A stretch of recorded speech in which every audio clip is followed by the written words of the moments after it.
তোমার জাদুর লাঠি আমাকে দাও। আমি আজ অবধি কারোটা নেইনি।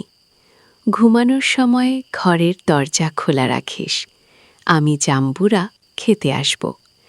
নারকেল তেলের বোতল আর বিদেশি বেলুন সাথে এনো, না হলে সমস্যা হবে। রাতে আমি ব্লাউজ আর পেটিকোট পরে ঘুমিয়েছিলাম। সেদিন রাতে যা হলো তা কোনোদিন ভুলবে না। আমি মিতালি, বয়স ৩৮ বছর। আমি বর্তমানে এক গৃহবধূ। আমি এক একান্নবর্তী পরিবারের বউ, কিন্তু আমি ছিলাম আধুনিক মনোভাবের মেয়ে। আর আমার এই মনোভাবের জন্য আমি আমার দিদিকে ধন্যবাদ জানাই। আমার দিদির জন্যেই আমি অনেক কিছু জেনেছি। সেই সময় আমি ক্লাস 9-এ পড়ি এবং আমার দিদি উচ্চ মাধ্যমিক পাস করে কলেজে ভর্তি হয়েছে। আমাদের বাড়ি কলকাতা থেকে বেশ কিছুটা দূরে এক মফস্বল শহরের সংলগ্ন এক নুনু গ্রামে। আমাদের পরিবারের তখন প্রচুর জমি জায়গা ছিল এবং তার সাথে সাথে আমার ঠাকুরদার একটি বিশাল চালের আড়ত ছিল সেই মফস্বল শহরে। আমার ঠাকুরদার 4 ছেলে এবং 1 মেয়ে। আমার বাবা ঠাকুরদার তৃতীয় ছেলে, মানে আমার 2 জেঠা ও 1 কাকা এবং 1 পিসি আছে। আমার পর জেঠুর 2 সন্তান, আমার বড়দা ও আমার বড়দি। মেজ জেঠুর 1 ছেলে, আমার মেজদা, আর আমার বাবার 2 মেয়ে, আমি আর আমার দিদি। ছোট কাকুর 1 ছেলে, নাম বিশু। এবার মূল গল্পে ফেরা যাক। আমি আর আমার দিদি বেশ ছোট বয়স থেকেই একই ঘরে একই বিছানায় রাতে শুতাম। আমি আমার দিদিকে একটু ভয় পেলেও আমার দিদি আমার সাথে বন্ধুর মতো মিশত। আমাদের লোকালিটিতে একটি স্কুল ছিল ক্লাস 8 পর্যন্ত, যার ফলে আমাদের স্কুলে ক্লাস 9-এ ওই স্কুল থেকে অনেক ছাত্রী ভর্তি হতো। আর হ্যাঁ, ওই স্কুলটা ছিল কুয়েট, মানে ওখানে ছেলে এবং মেয়েরা একসাথে লেখাপড়া করত। আমি যখন ক্লাস 9-এ উঠি সেই বছরও অনেক ছাত্রী ভর্তি হলো আমাদের স্কুলে। এর মধ্যে আমার বেস্ট ফ্রেন্ড অনিতার সাথে দেখলাম পাপিয়া নামে নতুন আসা একটি মেয়ের খুব ভালো বন্ধুত্ব হয়ে গেছে। আমি, অনিতা আর পাপিয়া ধীরে ধীরে বেশ ভালো বন্ধু হয়ে গেলাম। পাপিয়া বলল যে আগের স্কুলে একটি ছেলের সাথে ঘনিষ্ঠ হয়ে গেছে। আমি আর অনিতা প্রথম পাপিয়ার কাছে গল্পের বই দেখি, যেটাতে ভিন্ন রকমের মন মাতানো গল্প থাকত। পাপিয়া এও বলে যে সে নাকি ক্যাসেটও জোগাড় করতে পারে নীল সিনেমার। আমরা ঠিক করি যে একদিন আমরা স্কুলে না গিয়ে অনিতাদের বাড়ি যাব। অনিতাদের বাবা মা অফিসে যায় আর সারা দিন বাড়ি ফাঁকা থাকে, আর ওদের বাড়িতে ক্যাসেট প্লেয়ারও আছে। আমরা বাড়িতে বললাম স্কুল প্রজেক্টের জন্য আমরা অনিতাদের বাড়িতে যাব। আমাদের বাড়ির লোক বিনা সন্দেহে আমাদের পারমিশন দিয়ে দিলেন। আমরাও নির্দিষ্ট দিনে অনিতাদের বাড়িতে হাজির হলাম। পাপিয়া 3টি ক্যাসেট এনেছিল। পাপিয়া বলল একটি রোমান্টিক টাইপ ফিল্ম চালাবে। আমরা এসব বিষয়ে তেমন কিছুই জানতাম না। আমরা বললাম তুই যেটা ভালো বুঝিস সেটা চালা। ও প্রথম ক্যাসেট চালালো। পর্দায় ভেসে উঠলে একটি ছেলে আর একটি মেয়ের সিনেমা। সিনেমার অদ্ভুত দৃশ্য দেখে আমার মধ্যে কেমন যেন অনুভূতি হচ্ছিল। আমার বেশ ভালো লাগছিল। একটু পর পাপিয়া আমার অবস্থা বুঝতে পেরে কেমন যেন আচরণ করতে শুরু করল। বেশ কিছুক্ষণ আমি চোখ বুজে থাকলাম। আমি চোখ খুলতেই অনিতার পাপিয়া জিজ্ঞাসা করল, কিরে কেমন লাগলো? আমি বললাম দারুণ। ওরা বলল তবে এবার 3 জনে মিলে গল্প করা যাক। একটু পর আমরা 3 জন গল্প করতে শুরু করলাম। সারা দিন এভাবেই কেটে গেল। সে এক দারুণ অনুভূতি। তারপর বিকেলবেলা আমরা যে যার বাড়ি ফিরে গেলাম। অনিতাদের বাড়ি থেকে ফিরে আসার সময় আমার একটু ভয় ভয় করছিল, কারণ আমার এটা প্রথম অভিজ্ঞতা। তাছাড়া বাড়িতে সবাই গ্রুপ স্টাডির কথাটা বিশ্বাস করবে তো। তবে বাড়ি ফিরে আমি অনেকটা রিল্যাক্সড ফিল করলাম, কারণ দেখলাম বাড়ির পরিবেশ আর 5টা দিনের মতোই স্বাভাবিক। তবে দেখলাম আমার দিদিও বাড়ি ফিরেছে। দিদি কলেজে ভর্তি হওয়ার পর সেখানে হোস্টেলে থাকে, তবে সামনে একটি লম্বা ছুটি আছে, তাই চুয়েতাতেতে এসেছে। আমি নিজের ঘরে গিয়ে বিছানায় শুয়ে পড়লাম। আমি এসেছি দেখে দিদি আমাদের ঘরে এলো। আমাকে দেখে বলল, কিরে মিতালি, এসেই শুয়ে পড়লি যে, শরীর খারাপ নাকি? আমি বললাম, না, এমনি। সে বলল, জানি না বাপু কি গ্রুপ স্টাডি করে এলি যে এত টায়ার্ড হয়ে পড়লি। আমাকে চাইলে সত্যিটা বলতে পারিস, আমি কাউকে কিছু বলবো না। আমি প্রসঙ্গটা এড়িয়ে যাওয়ার জন্য বললাম, না, একটু মাথা ধরেছে তো, এই। দিদি আমার পাশে বসে বলল, নেকামি না করে সত্যিটা বল। ওরকম গ্রুপ স্টাডি আমি অনেক করেছি। তোর মুখ চোখ দেখে আমি বেশ আন্দাজ করতে পারছি। আমি বুঝলাম ধরা পড়ে গেছি দিদির কাছে। সব সত্যিটা ধীরে ধীরে বললাম। দিদি সব শুনে বলল, রাতে রেডি থাক, তোর জন্য সারপ্রাইজ আছে। রাতে খাওয়া দাওয়ার পর আমি আর দিদি শুতে গেলাম। দিদি ঘরে এসে দরজাটা লক করে দিল আর আমার কাছে এসে বলল, আজ আমার বোনটা বর হয়ে গেছে। দিদি খুব সুন্দর একটি পারফিউম মেখেছিল। আমি সুন্দর গন্ধটা শুঁকতে থাকলাম। দিদি বলল, দাঁড়া, তোকে একটি জিনিস দেখাই। এই বলে উঠে গিয়ে নিজের স্যুটকেস থেকে একটি নকল জাদুর লাঠি বার করল। আমি এসব আগে দেখিনি, অবাক হয়ে তাকিয়ে আছি। দেখে দিদি বলল, এটা দিয়ে আমরা হোস্টেলে মেয়েরা মনের ইচ্ছা পূরণ করি। বন্ধুরা, তোমরা বুঝেছ তো কিসের কথা বলছি? এরপর দিদি জাদুর লাঠি দিয়ে জাদু দেখাতে লাগল। মিনিট 20 পর দিদি বলল, আজকের মতো এটুকুই থাক, না হলে সমস্যা হবে। আমরা হোস্টেলে ঘন্টা 2 ব্যবহার করি।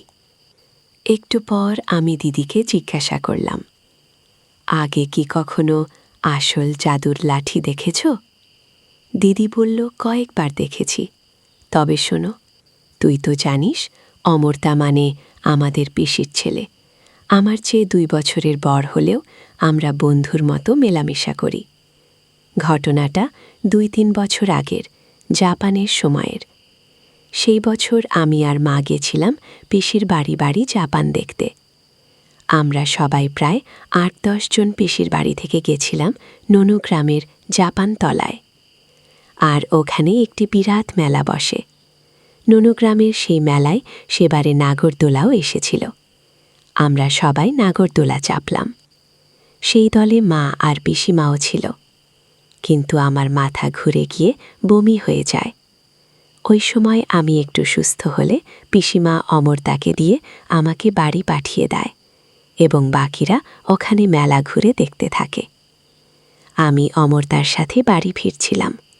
শরীর দুর্বল ছিল, তাই আমি রাস্তা হোঁচ খাই। প্রায় পড়েই যাচ্ছিলাম, অমর্তা আমাকে ধরে ফেলে। এ সময় অমর্তা একটি জাম্বুরা ধরে ফেলে। কি যে এক অবস্থা বলে বোঝাতে পারবো না। আমি ওকে কিছু বললাম না। আমরা বাড়ি পৌঁছলে আমাকে অমরদা নিজের ঘরে গিয়ে বিশ্রাম করতে বলে। বাড়িতে আর কেউ ছিল না। আমিও চোখ বুজে শুয়ে পড়ি। খুব ক্লান্ত লাগছিল, তাই শুতেই আমার একটি ঘুম ঘুম ভাব এলো। আমি বেশ ঘুমিয়ে পড়েছিলাম। হঠাৎ আমার মনে হলো কেউ একজন আমার খুব কাছে আছে। চোখ খুলে দেখি অমরদা আমার পাশে বিছানায় বসে আছে। আমি সেদিন শাড়ি পরেছিলাম, ব্লাউজ একটু অগোছালো হয়েছিল, সেদিকে আমার খেয়াল ছিল না। অমরদা বলল, মেলায় নাগরদোলায় ওঠার পর থেকে তোকে অনেক ক্লান্ত লাগছে, ভাবলাম তোর একটু সেবা করি। আমি ছোটবেলা থেকেই অমরদাকে আমার ভালো লাগত। আমি বললাম, ঠিক আছে, সেবা কর। আমার সম্মতি পেয়ে অমরদা ঘণ্টাখানিক আমায় সেবা যত্ন করল। মাঝে মাঝে ফল খেল। কিছুক্ষণ পর বাড়ির সকলের ফেরার সময় হয়ে গিয়েছিল। অমরদা আমাকে নিয়ে তার ঘরের সাথে লাগোয়া বাথরুমে নিয়ে গেল আর বলল, ফ্রেশ হয়ে নে, আমি ততক্ষণে ঘর গুছিয়ে নিচ্ছি। সেইবার পিসির বাড়িতে 3 দিনে আমরা প্রায় 8-10 জন অনেক মজা করেছিলাম। এরপরেও আমি পিসির বাড়ি গেলে বা অমরদা আমাদের বাড়ি এলে আমরা সকলের নজর এড়িয়ে গল্প করতাম। এটা ছিল আমার জীবনের প্রথম জাদুর লাঠি নেওয়ার অভিজ্ঞতা। দিদির কথা শুনে আমারও কেমন যেন লোভ হচ্ছিল, কিন্তু কিভাবে কি করব বুঝতে পারছি না। এবার দিদি দুদিন ছিল আমাদের বাড়িতে, আর সেই দুদিন দিদি আমাকে অনেক কিছু শিখিয়েছিল। কলেজের ছুটি শেষ হতেই দিদিকে ফিরে যেতে হলো। যাবার সময় আমাকে দিদি তার নকল জাদুর লাঠি দিয়ে গেল, যাতে আমি একা কিছু করতে পারি। কিন্তু আমি জানতাম না, ভাগ্যদেবতা আমার জন্য অন্য কিছু ঠিক করে রেখেছেন। কিছুদিন পরে অনিতা আর পাপিয়া একদিন বিকেলের দিকে এলো আমাদের বাড়িতে দেখা করতে। আমি আমার আর দিদির মধ্যে শেষ কিছুদিনের ঘটে যাওয়া ঘটনার কথা বলতে চাইনি, কিন্তু পাপিয়া আমার হাঁটাচলা দেখে বলল যে আমি ইতিমধ্যে কারোর সাথে কিছু করেছি কিনা। আমি এড়িয়ে যাবার চেষ্টা করলেও ওরা দুজনে আমাকে সব সত্যি বলতে পিড়াপিড়ি করল, আর আমাকে বাধ্য হয়ে সব কথা খুলে বলতে হলো। এমনকি নকুল জাদুর লাঠিও দেখালাম ওদের। দেখেই পাপিয়া আগে ওটা নিয়ে একাই ব্যবহার করতে শুরু করল, আর মাঝে মধ্যে আমাদেরও ব্যবহার করতে দিল।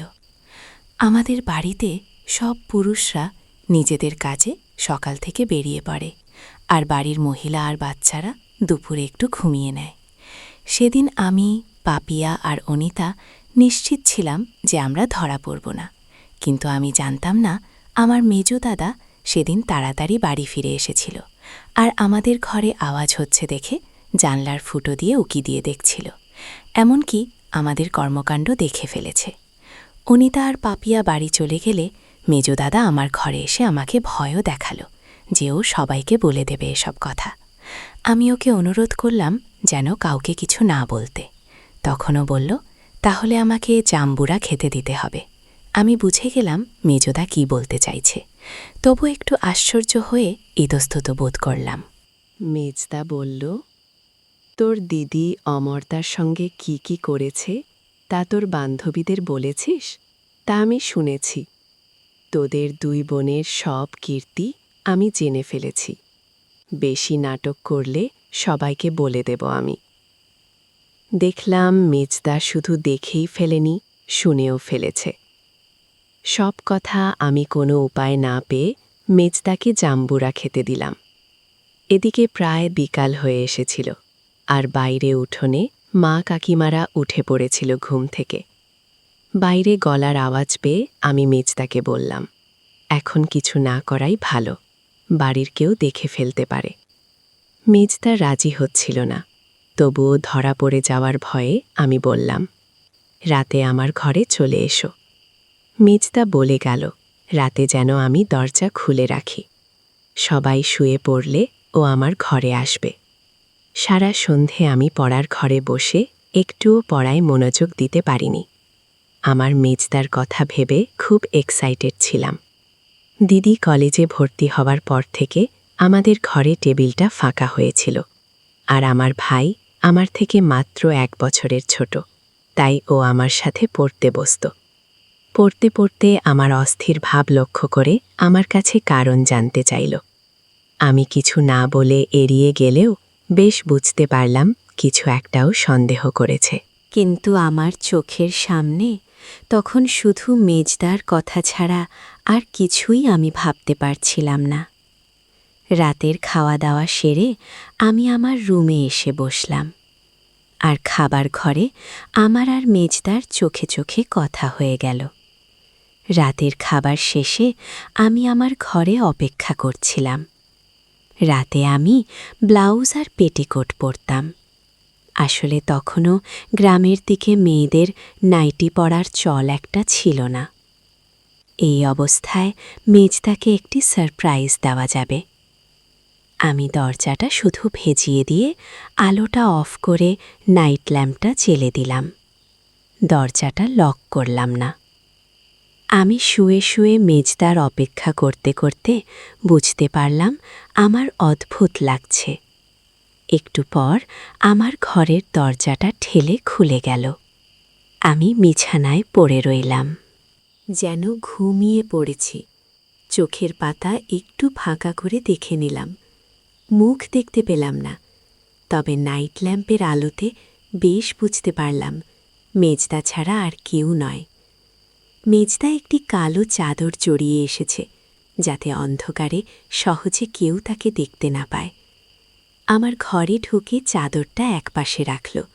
দেখলাম মেজদা একটি লুঙ্গি পরে আছে। মেজদা নাইট ল্যাম্পের আলো আমায় এক দৃষ্টি দেখতে লাগল। আমি তার চোখে আকর্ষণ দেখতে পেলাম। সে এসে আমার বিছানায় পাশে বসে কিসের দিকে যেন তাকিয়ে আছে, ঠিক বুঝতে পারলাম না।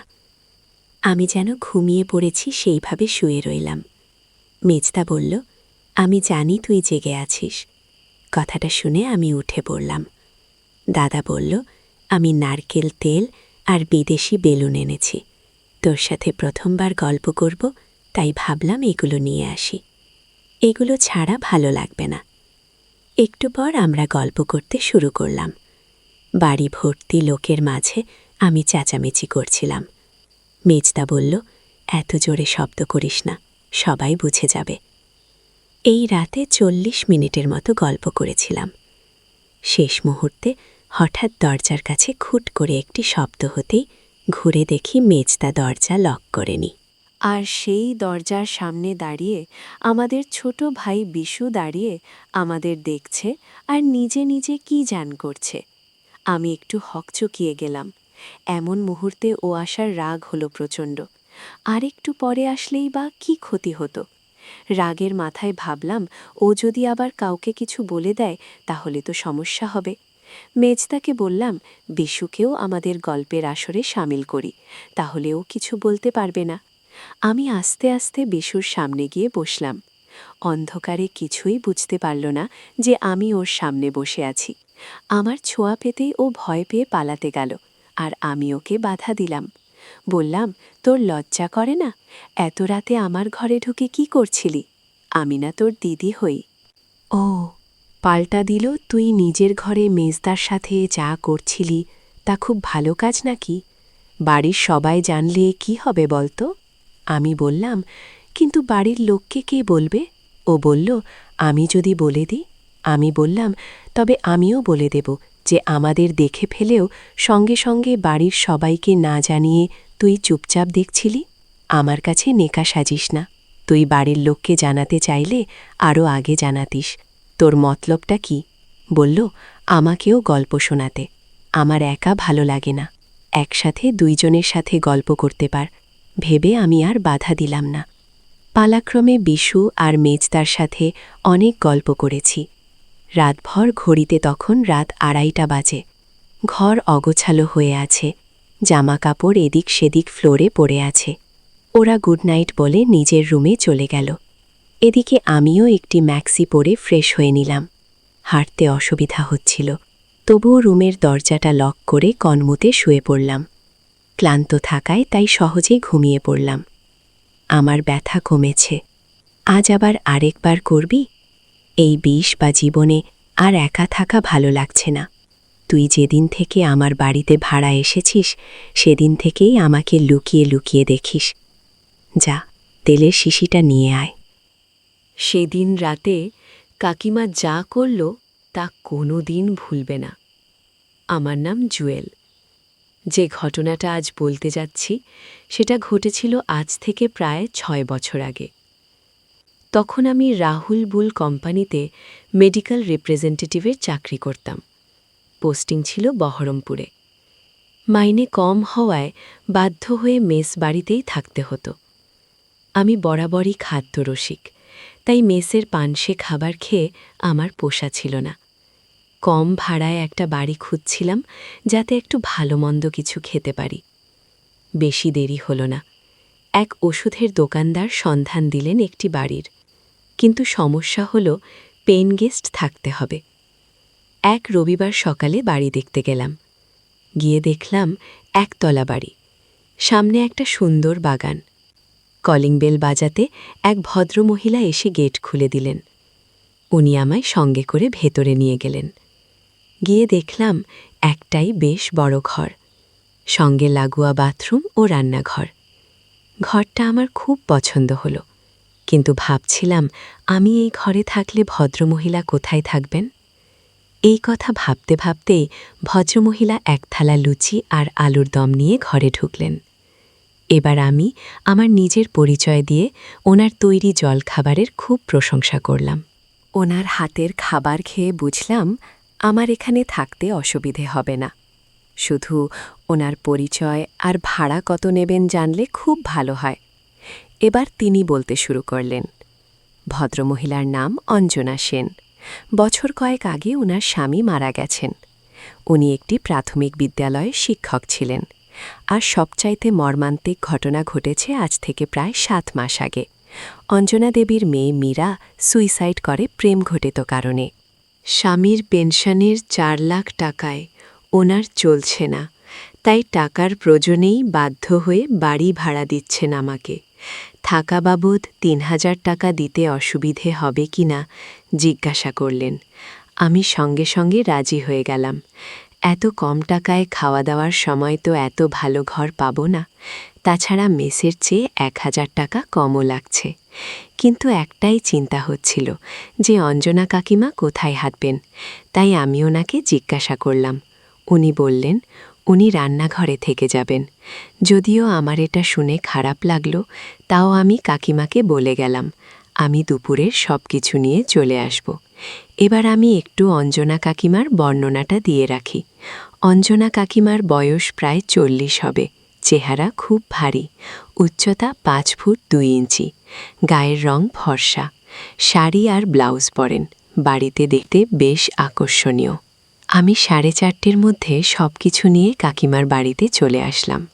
কাকিমাও আমাকে সব জিনিসগুলো গোছাতে সাহায্য করলে। সব কিছু ঠিকঠাক করতে সন্ধে 7টা বেজে গেল। কাকিমা চা করল। চা খেতে খেতে আমার কি কি খেতে ভালো লাগে জানলেন। আমি আমার পরিবারের কথা, অতীতের কথা সব ওনাকে বললাম। উনিও বললেন উনি শিক্ষক মশাইয়ের দ্বিতীয় স্ত্রী। দারিদ্র্যের কারণেই বয়স্ক শিক্ষক মশাইকে বিয়ে করেন। মীরা ছিল কাকিমার সৎ মেয়ে। ছোটবেলা থেকে মানুষ করলেও কাকিমাকে কোনো দিনই মায়ের সম্মান দেয়নি। কাকিমার যখন বিয়ে হয় কাকিমার বয়স 22, কাকুর ছিল 42 আর মীরার ছিল 5। প্রধানত মীরাকে দেখার জন্যেই কাকু বিয়ে করেছিলেন। শিক্ষক মশাই মারা যাবার পর মীরার ব্যভিচারিতা আরও বৃদ্ধি পায়। কলেজের এক প্রফেসরের সাথে আপত্তিকর অবস্থায় ধরা পড়ার কিছুদিন পরে আত্মহত্যা করে। এত কিছুর পরও কখনো নিজেকে সামলে নিয়ে নতুন করে বাঁচতে চান। সারাদিনের ধকলের পর রাতের খাবার খেয়ে দুজনেই তাড়াতাড়ি ঘুমিয়ে পড়ি। রাত 2টোর নাগাদ প্রস্রাব পেয়ে বাথরুমে যেতে গিয়ে কাকিমাকে দেখে আমার কেমন যেন মনে হলো। কোনো রকমে বাথরুম থেকে ফিরে কাকিমাকে দেখতে থাকলাম। কাকিমা শুধু একটা শাড়ি পরে চিত হয়ে ঘুমোচ্ছে। দেখেই নিজেকে সংযত রাখতে পারছিলাম না। কিন্তু প্রথম দিনেই এতটা এগোনো ঠিক নয়। কাকিমার ইচ্ছে আছে কিনা জিজ্ঞাসা করা দরকার। আমি ভাবলাম কাকিমাকে যদি আমার সাথে রাতে ঘুমানোর ব্যবস্থা করে দিতে পারি তাহলে ভালো সুযোগ পাওয়া যাবে। পরের দিন আমি কাকিমাকে রাতে আমার ঘরে শুতে বললাম। কাকিমাও বলল কাল রান্নাঘরে শুয়ে ঠিক ঘুম হয়নি, কিন্তু যেহেতু ঘর ভাড়া দিয়েছেন তাই লজ্জায় আমাকে কিছু বলতে পারেনি। আমার প্রস্তাবে কাকিমা খুশি হলেও আমাকে নিরাশ করে কাকিমা মেঝেতে বিছানা করে শুতো আর আমি খাটে শুতাম। এরকম কিছুদিন চলার পর মোক্ষম সুযোগটা এলো। পরের শনিবার বাথরুম পরিষ্কার করতে গিয়ে কাকিমা পা মুচকে পড়ে গেল। এই কদিনে আমার সাথে কাকিমার খুব ভালো সম্পর্ক হয়ে গিয়েছিল। আমি আওয়াজ পেয়ে বাথরুমের দরজার সামনে যেতেই কাকিমার কান্না শুনতে পেলাম। আমি গিয়ে জিজ্ঞাসা করাতে বললেন উনি পড়ে গেছেন। আমি দরজা খুলতে বললাম। উনি কিছুক্ষণ পরে হামাগুড়ি দিয়ে কোনো মতে দরজা খুলে দিলেন। আমি দেখলাম কাকিমার ফর্সা মুখ ব্যথায় গোলাপি হয়ে গেছে। কোনো মতে পেটিকোট পড়েছে বোঝা যাচ্ছে। পায়ে হাতে ময়লা লেগে আছে। আমি জল দিয়ে সব ধুয়ে কাকিমাকে স্নান করাতে গেলে কাকিমা বলল তার অস্বস্তি লাগছে। আমি কাকিমাকে বললাম এখানে তুমি আর আমি ছাড়া কেউ নেই।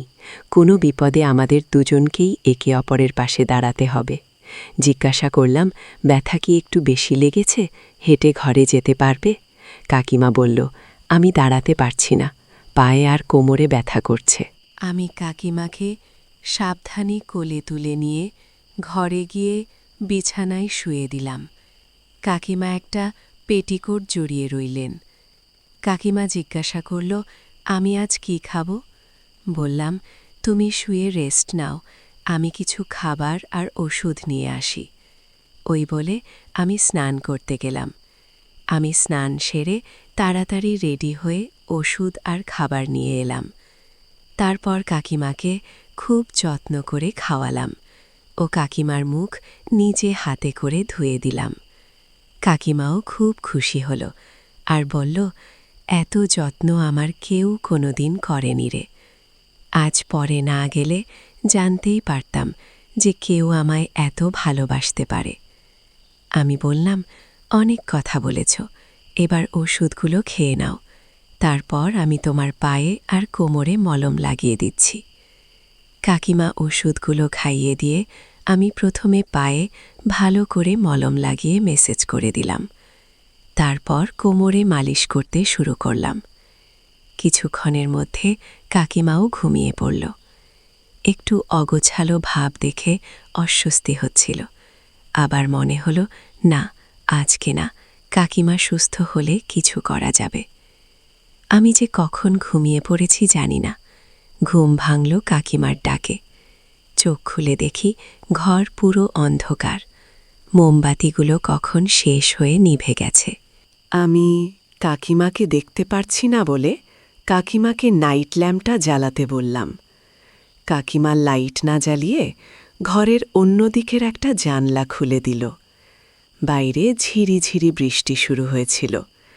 বাইরে ঠান্ডা হাওয়া ঘরে এসে ঢুকছে। দূরে স্ট্রিট ল্যাম্পের আলো বাগানের গাছের ভিতর দিয়ে কিছুটা এসে ঘরের মেঝেতে এসে পড়ছে। কাকিমা বলল, আজ পায়ের ব্যথাটা কমেছে। আমি জানি কাল তুই আমাকে দেখে অনেক কিছু কল্পনা করেছিস। কাল আমি অসুস্থ ছিলাম বলে কিছু বলতে পারিনি। আমি খানিকটা লজ্জা পেলাম, তবুও সাহস করে বললাম, তুমি কি আমার সাথে গল্প করবে? কাকিমা, আমার কাছে দারুণ একটা জিনিস আছে, সেটা দিয়ে গল্প করলে তোমার খুব ভালো লাগবে। বন্ধুরা, তোমরা বুঝেছ তো কি বলতে চাচ্ছি? কাকিমা বলল, তুই যেদিন থেকে এসেছিস সেদিন থেকে আমি খেয়াল করেছিস তুই আমাকে আর চোখে দেখিস। আমি যখন বাথরুমে কাপড় কাচি তখন আমার দিকে তাকিয়ে থাকিস। ও আবার যখন উবু হয়ে বসে ঘর মুছি তখনও কিসের প্রতি যেন একটা টান তোর চোখে দেখা যায়। যা, ওই টেবিলের উপর থেকে তেলের শিশিটা নিয়ে আয়, তোর সাথে আজ গল্প করব। কিছুক্ষণ পর আমি আর কাকিমা গল্প করতে শুরু করলাম। সকাল সকাল 2.5 ঘন্টা আমরা আড্ডা দিয়েছি। মনটা বেশ প্রফুল্ল লাগছে। ওদিকে কাকিমার চেহারায় এক ধরনের প্রশান্তির ছাপ দেখা যাচ্ছে। একটু পর কাকিমা স্নান সেরে কিছু নাস্তা তৈরি করল, আর আমি ফ্রেশ হয়ে নাস্তা খেয়ে নিলাম। কাকিমাকে বললাম, কলেজের নোটের কাজটা জমে উঠেছিল, তাই সকালে বেরোতে হবে। কাকিমা বলল, একটু সাবধানে যাস। আমি মাথা নেড়ে বেরিয়ে গেলাম।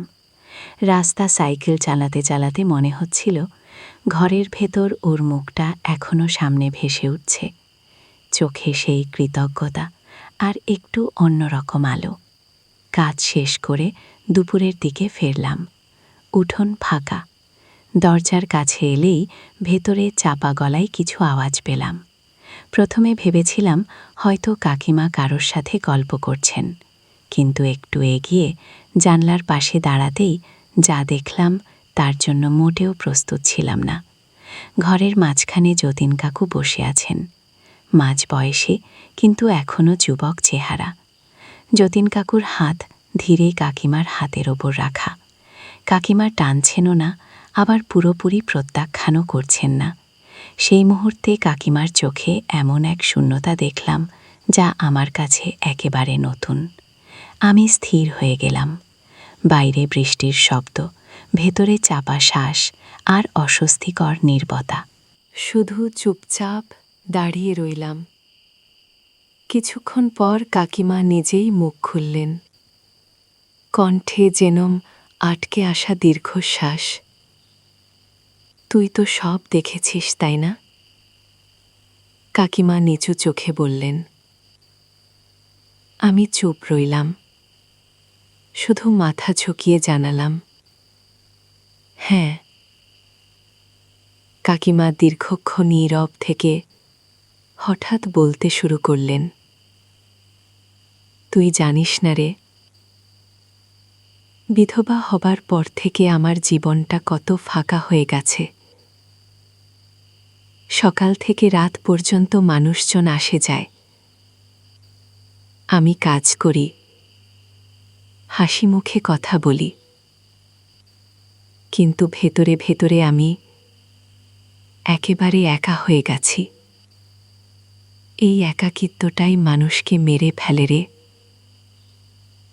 আমি হালকা গলায় বললাম, কাকিমা, তুমি তো বলেছ আমি আছি এখন। কাকিমা আমার দিকে তাকিয়ে হালকা হাসলেন, কিন্তু সেই হাসিতে তীব্র কষ্ট লুকিয়েছিল। হ্যাঁ, তুই আসার পর থেকে অনেকটা বদলেছে আমার দিন। তোর সাথে আড্ডা, তোর যত্ন, সবকিছুতেই একটা ভরসা পাই। কিন্তু তার আগে এই যত বছর আমি একা কেটেছি, তখন যতীন মাঝে মাঝে এসে দাঁড়া পাশে। লোকটা বয়সে বড়, কিন্তু মানুষটা আমায় বোঝার চেষ্টা করত, সময় দিত। আমি যখন ভেঙে পড়তাম, তখন একটুখানি ভরসা পেতাম ওর কাছে। মাঝে মাঝে রাতে আমার সেবা করত। তুই বুঝবি না রে, ওই সঙ্গ কতটা জরুরি হয়ে পড়ে একজন বিধবার জীবনে।